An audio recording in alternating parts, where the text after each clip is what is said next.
estimated 12 billion working days lost annually to depression and anxiety.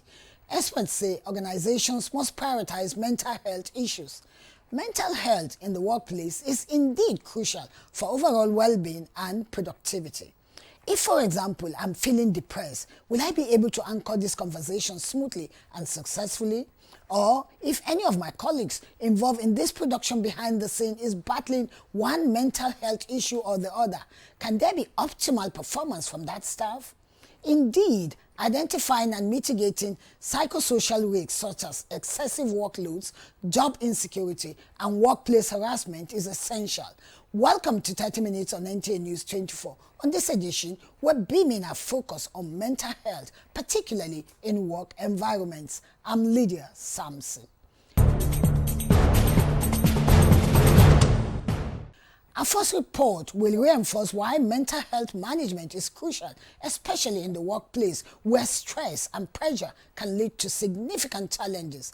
Are Nigerians aware that a sound mental health is essential for individuals to cope with life's challenges? Nwaokolo, it is time you share your findings. Mental health encompasses emotional, psychological, and social well-being. It affects how individuals think, feel, and act, influencing daily life, relationships, and decision-making. Prioritizing mental health is essential for overall wellness. Mental health is considered critical at every stage of life, and its management is crucial, especially in workplaces and other spheres of human endeavors. Mental health indeed affects how individuals think, feel, and act. It determines how people handle stress, relate with people, and make decisions as well as navigate challenges. The President, Association of Psychiatrists of Nigeria, Professor Taiwo Obindo, and a consultant psychiatrist, University of Abuja Teaching Hospital, Dr. Samuel Abba, give insights into what mental health is all about and why mental well-being is a concern. When we talk about mental health, we actually say it is a state of well-being in which an individual is able to realize his potential, able to cope with what we may describe as normal stresses of life, and the person is able to work productively and effectively, and then is able to contribute to the society.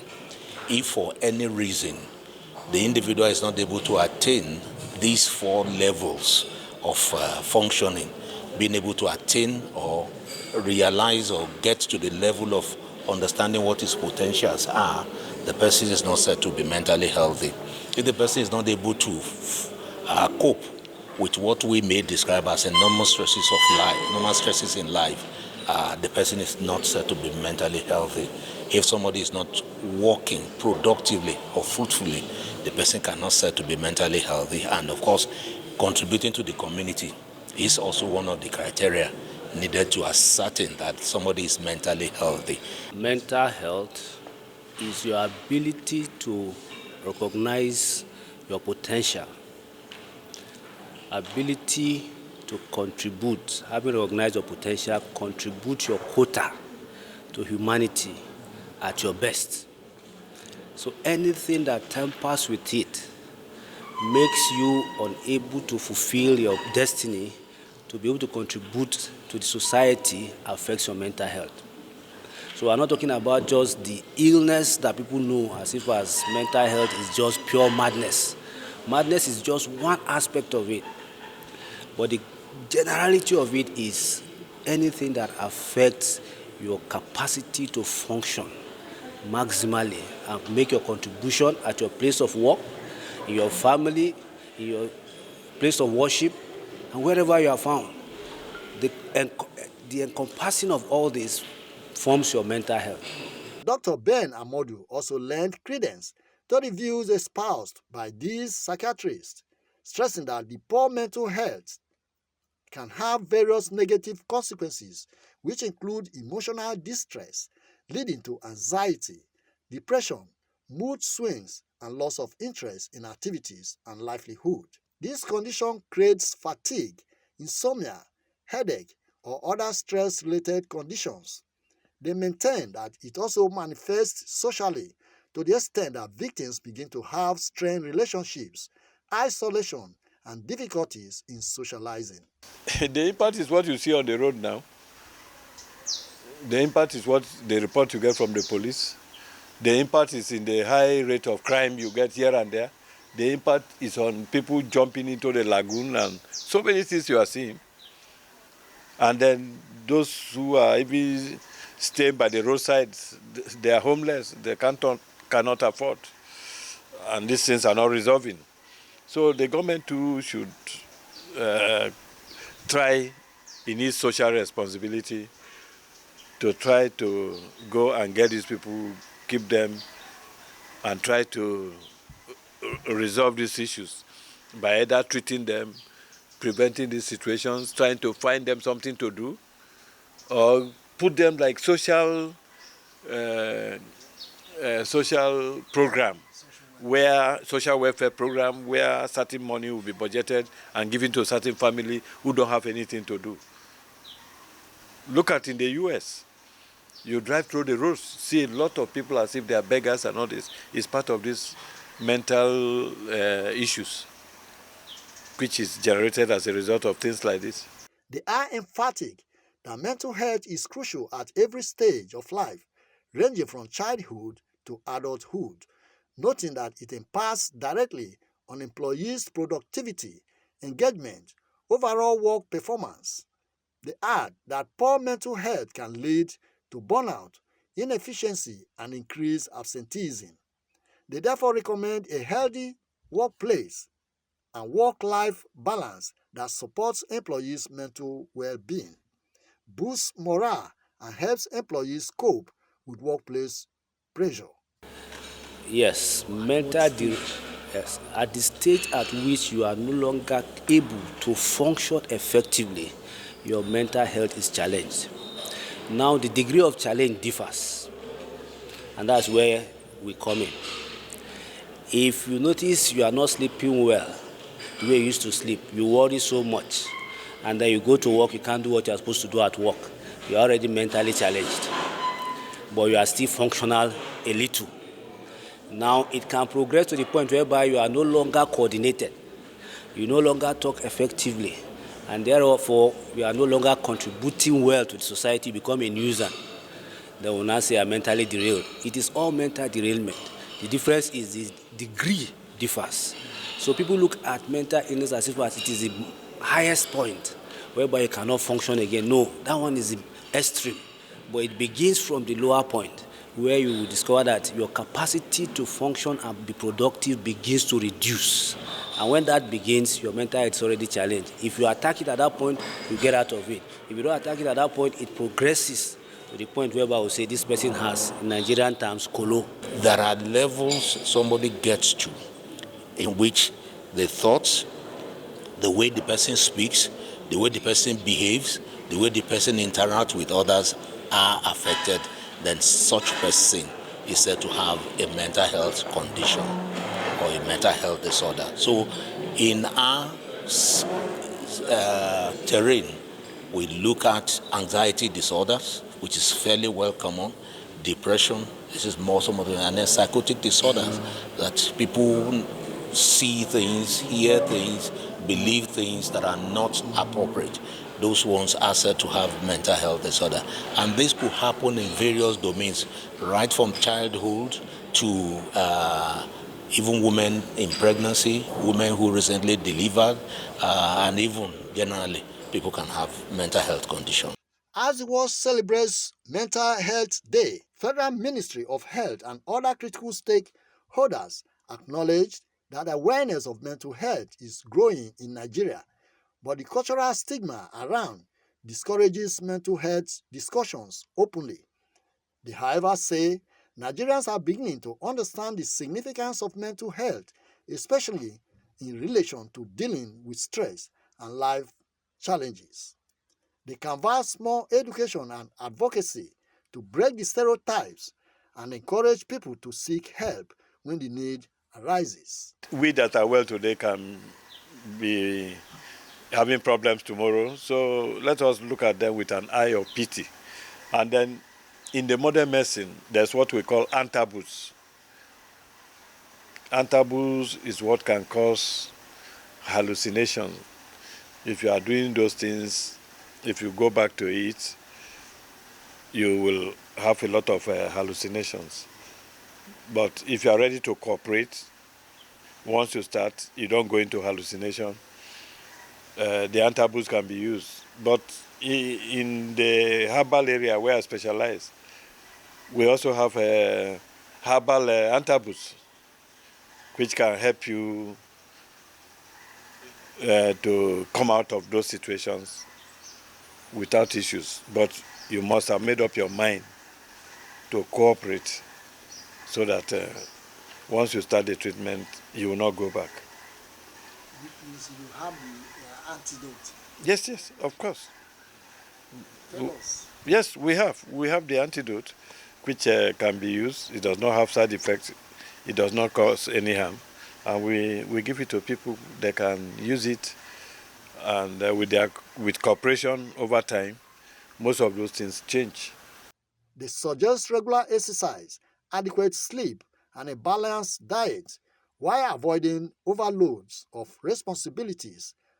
Others recommend engagement in relaxation techniques such as meditation, breathing exercise, amongst others. We need to increase budgetary allocation to health and by implication mental health. As we stand, only 3% of the provision for health goes to mental health, and a chunk of that goes to federal neuropsychiatric. So we need to improve that.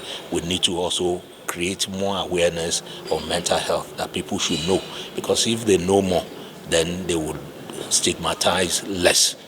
As part of efforts to mitigate the adverse impacts of mental health, they urged organizations to maintain a supportive environment that will reduce absenteeism and remote work options. Everywhere, even in the household where you are married, the same thing.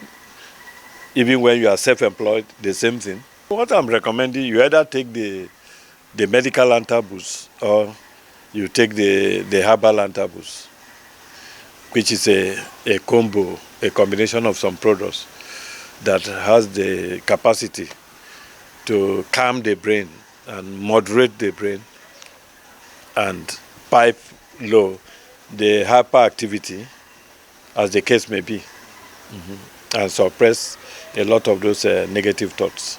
Tackling mental health effectively in the workplace, they believe, will lead to a saner society, a more productive, motivated, and healthier workforce.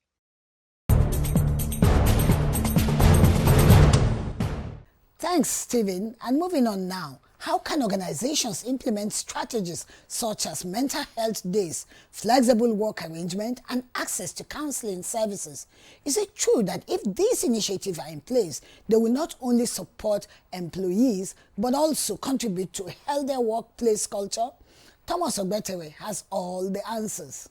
Celebrating World Mental Health Day is critically a reminder of the importance of mental health. No wonder most organizations are increasingly recognizing the importance of mental well-being. As expert advocates, the implementation of innovative strategies towards creating a supportive environment and mental health initiatives. These experts believe will not only benefit employees, but also create a healthier workplace culture.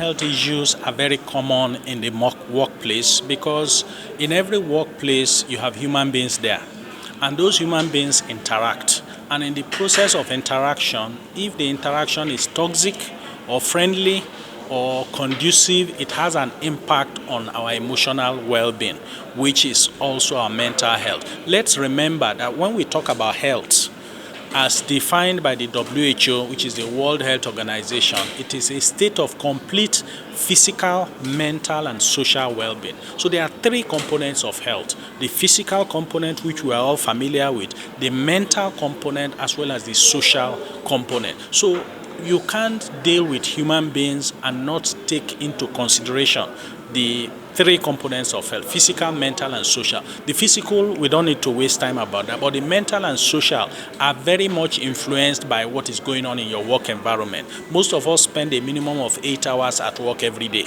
And so what goes on there, how you relate with other people in the work environment, plays an important role in your mental as well as social well-being. And we know from research that up to 20 to 40% of individuals in the workplace at any point in time will experience a mental health problem. So how do we recognize this? How do we address this? That is why the World Health Organization has chosen for this year the theme of the World Mental Health Day, which is 10th of October every year, is mental health in the workplace, just to bring attention to this very important aspect and to help create awareness and motivate people to pay attention to it and try to promote good mental health in the workplace. So the common mental health problems that affect people are also the common mental health problems you find in the workplace, because that's where most people are. And what are these common mental health problems? They are anxiety, depression, and suicidality.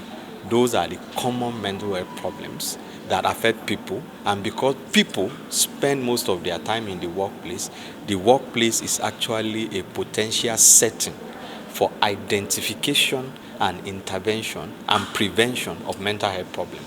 So if we do something in the workplace about mental health, we will have covered a significant number of people, because a significant number of people spend their time in the workplace. Experts reiterate that introducing mental health days, flexible work schedules and arrangements, as well as access to counseling services are some of the suggested strategies organizations must adopt. These initiatives will accordingly support employees in managing their mental health and create a more robust and productive workforce. Right. So, but then what is mostly common that we are seeing lately is the burden of the tax that is being given to some of the employers to deliver on, and then again we see that there is a short time frame. There's also a pressure of the huge deliverables, that is expected of these employers. And then again, you will find out that some of those employers, they are not involved in matters that concerns them. So the communication in terms of activities that is happening in the workplace, they are not carried along. They're not. So mental health in the workplace is not just about the absence of mental illnesses, but also how mentally resilient are your employees, how is their work-life balance, is the environment toxic, or is it a place that encourages them to, express themselves and just find help when they need it. So things around that. But mental health workplace is something that's very largely overlooked, both in the formal and informal sectors, especially in Nigeria. So I'm very glad that the World Mental Health Day theme is focused on workplace mental health at this time. They acknowledge that creating an open culture around mental health in the workplace is crucial for a supportive environment where employees feel safe discussing their challenges. This begins with leadership modeling vulnerability and openness, encouraging team members to share their experiences without fear of judgment, discrimination, or repercussion. Okay, some of the strategies that can really help in terms of enhancing mental well-being in the workplace will be awareness. So the first is people need to know about mental health. People need to know that there is nothing like being shamified because of their status of mental health. People should know that mental health is it's a health condition. It's health, right? So it's not something spiritual. It's not something diabolic. It's not something that they should be ashamed of. It's something that they should feel very comfortable to talk about, right? And then that should mean that there should be openness. Okay, there should be platforms or workplaces should be a platform where people should feel free to talk about their mental health, either to their supervisors or to their fellow colleagues or to their bosses. Telephony line where people that are experiencing maybe traumatic issues in their private lives or in their family that does not even have anything to do with work. But the problem is that person, whatever is happening with that person, it will bring it to the workplace. And the workplace may not want to be bogged down by whatever that thing is. Can somebody now be able to call someone on a toll-free line, discuss that issue privately without even the knowledge of the employer? And this can be used to address basic mental health issues that people face. On the Nigerian Mental Health website, that's www.nigerianmentalhealth.org, we have a directory of helplines.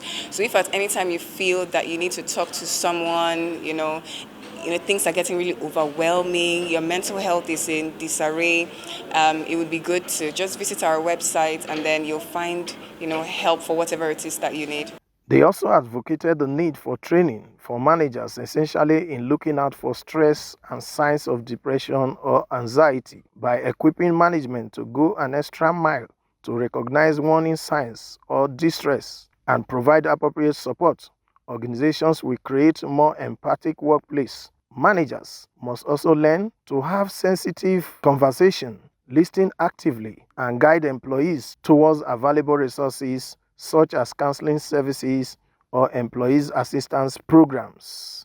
We should remember that we have a law, the Mental Health Act of 2021 in Nigeria, and that law enshrines that no human being, no Nigerian citizen should be discriminated upon on the grounds of having a mental health challenge. So the issue of dismissing people when they have mental health challenges is discrimination, workplace discrimination, and has no place in law. It's illegal and should be stopped. We all should be our brother's keeper. So if we look at it this way, it's like having somebody with diabetes and say, oh, you have diabetes, I sack you. That doesn't make any sense. If you have diabetes and you're on treatment, you get better and you function well. If you have schizophrenia or any mental illness and you're on treatment, you'll get well and you'll be fine. They insist it is vital to change the misconception that seeking help is a sign of weakness. This can be achieved through awareness campaigns, workshops, and sharing stories from employees who have successfully navigated mental health challenges. Normalizing these conversations will go a long way in reducing stigma, making it easier for individuals to seek help when needed. By prioritizing mental health, they emphasize organizations not only enhance employees' well-being, but also improve overall productivity and morale. To know that you have a mental health or emotional well-being challenge, you should immediately consult a mental health professional. Ensure that you get the right treatment, okay, so that you can get well and get back on your feet as quickly as possible. This is very, very important, and management should be supportive. Mental health issues are very common. In fact, the latest statistics is saying that 1 out of every 8 adults in Nigeria is either having, will have had, or will have a mental health problem. So that is something that is so widespread that it is in our own best interest that we don't stigmatize it. But when again you notice any of the red flags, maybe there are issues around your sleep patterns or eating patterns, you're feeling guilty, you're always wanting to be isolated, you're always not wanting to enjoy what you have previously always enjoyed, it is now very important that or you're already losing focus, it's hard for you to concentrate, it's hard for you to commit to your work. You see that what you can deliver before as a deliverable in a day, now it's taking you a week to deliver on such tasks at the workplace. It's very important that if such red flags are seen, or you're always feeling guilty in the work, you're always feeling, it's very important that you talk to somebody. Experts also say a supportive workplace culture not only helps employees feel valued, but also contribute to higher retention rates and overall job satisfaction. Therefore, they urge Nigerians to speak up or consult a professional whenever they feel depressed, either at workplace or generally anywhere. And talking to a mental health professional will go a very, very long way in helping. Setting good work-life balance can go a very, very long way in helping. And then learning how to set good boundaries as well with regards to work can go a very, very long way. Sometimes people spend as much as 8 hours. Your boss says go home and then you're still in the office working, Or sometimes, due to the nature of your work, you overextend, or due to, demands from your employer, you overextend and all of that. But sometimes it's okay to say no. I know that it's something that's not very, common in Nigeria. Say, oh, to your boss, I'm sorry, I can't handle this at this particular point in time. But sometimes it's okay to do that. Experts are unanimous that as the world focuses on mental health, it's vital to remember that supporting mental health in the workplace is a shared responsibility. Indeed, a productive workforce with more resources and support can be a reality for all if mental health is genuinely prioritized. Now you see why employers must foster a culture that encourages open conversation about mental health. These experts say includes training managers to recognize signs of distress and providing resources like employee assistance programs. Everyone from leadership to employees play a role in promoting mental health. By working together, organizations can create a safe environment where employees feel valued and supported, ultimately enhancing both individual well-being and organizational productivity. Prioritizing mental health not only benefits employees but also contributes to a healthier society. Stay blessed and remain mentally healthy. Until next time, bye for now.